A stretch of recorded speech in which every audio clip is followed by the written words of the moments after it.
Hi, my name is Gemma, and this is my Pecha Kucha presentation for assignment number 3 in PIDP 3240, Media Enhanced Learning. In July of 2008, we bought our first home. Having lived in a condo previously, one thing that was really exciting for me about homeownership was being able to start my own backyard garden. July is also my birthday month. I often say that this is the summer that I received one of my best gifts ever. This was the gift of garlic. And so for my presentation today, I will share with you some information about this magnificent herb. I will be talking to you about measures that you can take to successfully grow garlic in your own garden, a few of the reasons why I love garlic, how I eat it, and some of the benefits and drawbacks to garlic. Some close family friends gifted me a dozen bulbs of organic Russian red garlic that summer. They had been growing garlic in their garden for many years. Every year at harvest time, they would save the biggest and the best bulbs to plant again in the fall.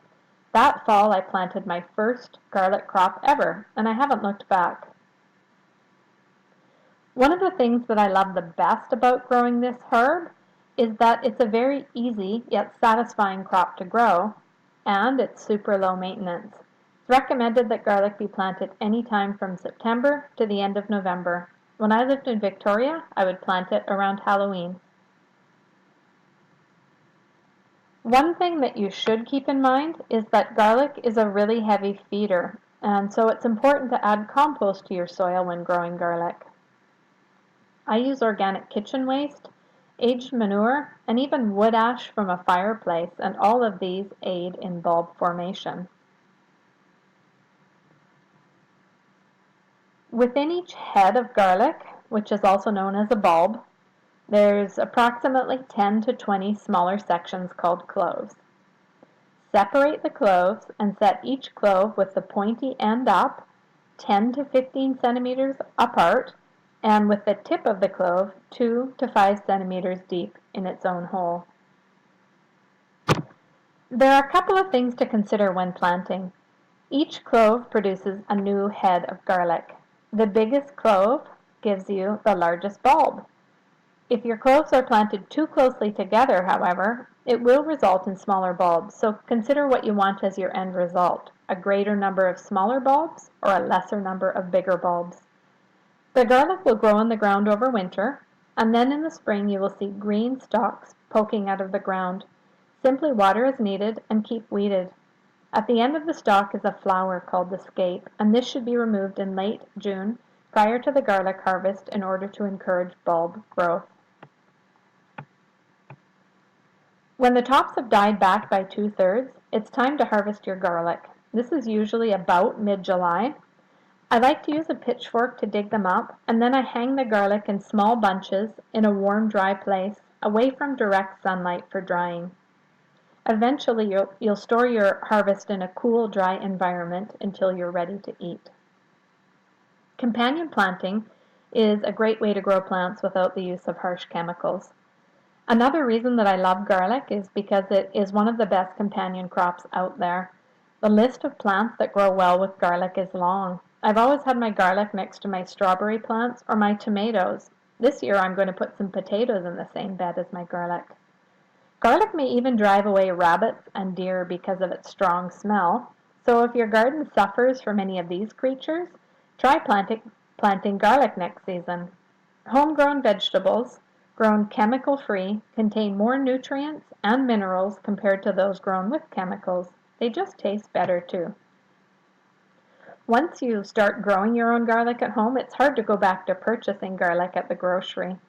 However, my homegrown garlic supply is usually severely depleted by the end of March, and so I'm forced to return to the supermarket to buy garlic until my next harvest in July. One thing to keep in mind is that although many people think that California is the garlic capital of the world, nearly 80% of the world's garlic actually comes from China.